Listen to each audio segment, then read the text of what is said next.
आपका पति आपको घर में रखना नहीं चाहता, लेकिन आप उस घर में रहना चाहते हैं। यानी कि आप अपने रिश्ते को ठीक से चलाना चाहते हैं, लेकिन आपके ससुराल वाले या आपके पति जो है आपको वहाँ पे रहने नहीं दे रहे या फिर आपको वहाँ पर आने नहीं दे रहे हैं, या इस तरह की जो भी समस्या आपके साथ चल रही है।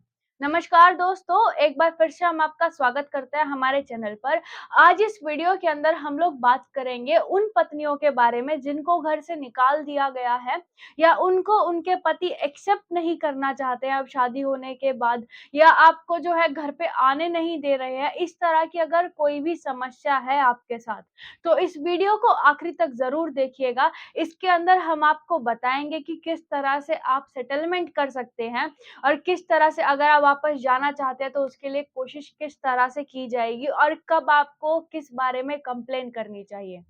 सबसे पहले बात आती है कि मान लीजिए आपको आपके पति घर में आने नहीं दे रहे हैं, या आपको कई टाइम से आप मायके गई थी, आपको वापस लेने ही नहीं आए, या फिर आपने जाना चाहा तो उन्होंने आने नहीं दिया।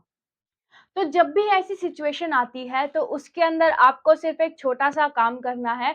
जाकर बस आपको एक कंप्लेन लिखवानी है 498 ए आईपीसी, जो पहले हुआ करता था, अब वो 85 और 86 हो गया है, जिसके अंदर आपको वहाँ पे कंप्लेन दर्ज करवानी है और वहाँ पर बताना है कि आपके साथ क्या-क्या हुआ।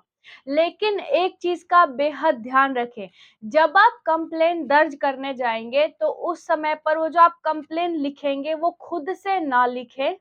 उसके लिए आप एक वकील की हेल्प लें, यानी कि जब भी आप कंप्लेन करेंगे, तो ऐसा हो जाता है कभी-कभी कुछ चीज़ें ऐड की जाती है, कुछ चीज़ें रह जाती है, या फिर आपकी जो लिखने का तरीका है वो इतना ज़्यादा परफेक्ट नहीं होगा जितना एक वकील का होगा, क्योंकि यह एक लीगल टर्म है, एक लीगल मामला है। तो बेहतर यही होगा कि आप सिर्फ़ कंप्लेन के लिए एक वकील हायर कर लें, उनसे कंप्लेन लिखवा लें, सिर्फ़ कंप्लेन ही लिखवानी है, आगे का काम आप खुद कर सकते हैं।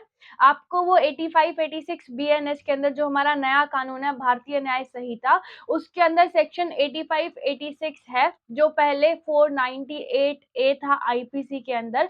उसकी आपको कंप्लेन लिखवानी है और वो महिला आयोग में जाकर देनी है, या फिर आप चाहे तो पुलिस स्टेशन में, दोनों में से आपको जो भी प्रेफ़रेंस लगे, दोनों में से किसी भी जगह पे आप वो कंप्लेंट जाकर दे सकते हैं। उसके बाद वो लोग क्या एक्शन लेंगे, या तो वो लोग आपके पति को कॉल कर कर वहाँ पे बुलाएँगे, या फिर वो लोग वहाँ से नोटिस जारी करेंगे। पहले नोटिस 41 ए में जारी किया जाता था, लेकिन अब जो नोटिस जारी किया जाता है वो 35 सबसेक्शन 3 में किया जाता है। बीएनएसएस के सेक्शन 35 सबसेक्शन 3 के अंदर नोटिस दिया जाता है। तो जब भी वो नोटिस या फिर आपके पति को कॉल करके बुलाया जाएगा, वहाँ पर आप लोगों की बातचीत कराई जाएगी। आपके पति को बताया जाएगा कि आपके खिलाफ ऐसे-ऐसे कंप्लेन हुई है। फिर वहाँ पर सबसे पहली कोशिश जो होती है पुलिस वालों की या महिला आयोग वालों की, दोनों की यही कोशिश रहती है कि आप लोगों के बीच में सेटलमेंट हो जाए। आप लोग अपना जो वैवाहिक जीवन है, जो आपका परिवार है, उसको कंटिन्यू रख सकें। क्योंकि फैमिली मैटर्स जो होते हैं उसके अंदर कोर्ट यही कोशिश करता है कि को जो घर परिवार है वो टूटे ना, और अच्छे से उनकी फैमिली चलती रहे। तो जब भी आपको वहाँ पे बुलाया जाएगा, आपके पति को वहाँ पर बुलाया जाएगा, तो वहाँ पर आप दोनों को बात करने के लिए दिया जाएगा। एक मीडिएटर अपॉइंट करेंगे आपके लिए कि आप दोनों वहाँ पे बातचीत करके सेटलमेंट कर लें। लेकिन अगर आपके पति फिर भी वहाँ पे ना-नुकुर करते हैं कि मैं नहीं रहना चाहता, या फिर कुछ भी हो जाए मैं नहीं रहूँगा, मुझे अलग ही होना है, तो बेहतर यही रहेगा कि आप वहाँ पे आपसी सहमति से अलग हो जाएँ।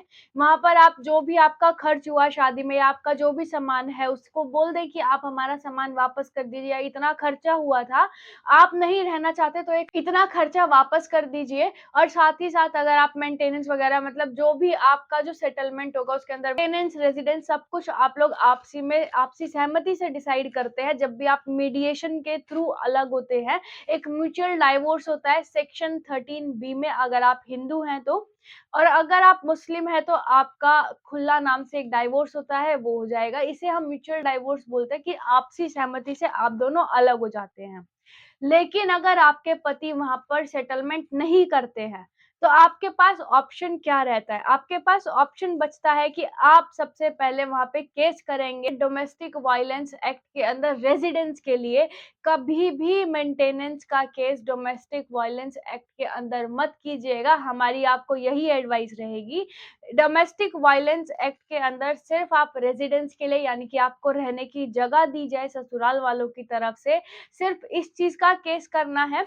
जब ये केस कर देंगे उसके बाद आपको मेंटेनेंस के लिए सेक्शन 144 ऑफ बीएनएसएस जो पहले सीआरपीसी के अंदर सेक्शन 125 था, अब वो 144 है भारतीय न्याय सुरक्षा संहिता के अंदर।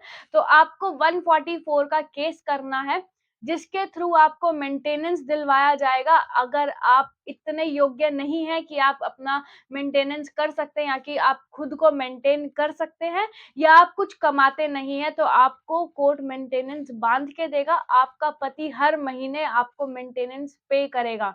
जो भी आपका खर्चा होगा, जो भी आपका रेज़िडेंस होगा, सब कुछ आपके पति आपको प्रोवाइड कराएँगे। तो इसीलिए कहा जाता है कि बेहतर होता है कि आप पहले ये चीज़ें सेटल कर लें। जब आप सेटलमेंट के लिए बैठते हैं, तो आप इस बारे में अपने पति को बोल भी सकते हैं कि या तो अभी आप सेटलमेंट कर लीजिए, ये मेरी माँग है, ये सब कुछ कर लीजिए, नहीं तो मुझे कोर्ट का रास्ता अपनाना पड़ेगा, मुझे वहाँ पर केस करने पड़ेंगे। उसके बाद भी यही चीज़ें होनी है लास्ट में जाकर भी, तो बेहतर रहता है कि ना आप अपना टाइम खराब करें, ना आप अपनी पत्नी का टाइम खराब करें और जो सेटलमेंट है वो कर लें। अगर फिर भी कोर्ट के चक्करों में आप जाते हैं, कुछ समय ऐसे ही निकल जाता है, लेकिन लास्ट में आके जो मोस्टली देखा जाता है 80% केसेज़ के अंदर लास्ट में वो टाइम जैसे 2 साल निकल गए, 4 साल निकल गए, 5 साल निकल गए, तो इन चीज़ों को देखते हुए लास्ट में जो वो हस्बैंड वाइफ होते हैं म्यूचुअल डिवोर्स के लिए ही जाते हैं, लास्ट में उनको सेटलमेंट ही करना पड़ता है। तो इन चीज़ों का बेहद ध्यान रखें।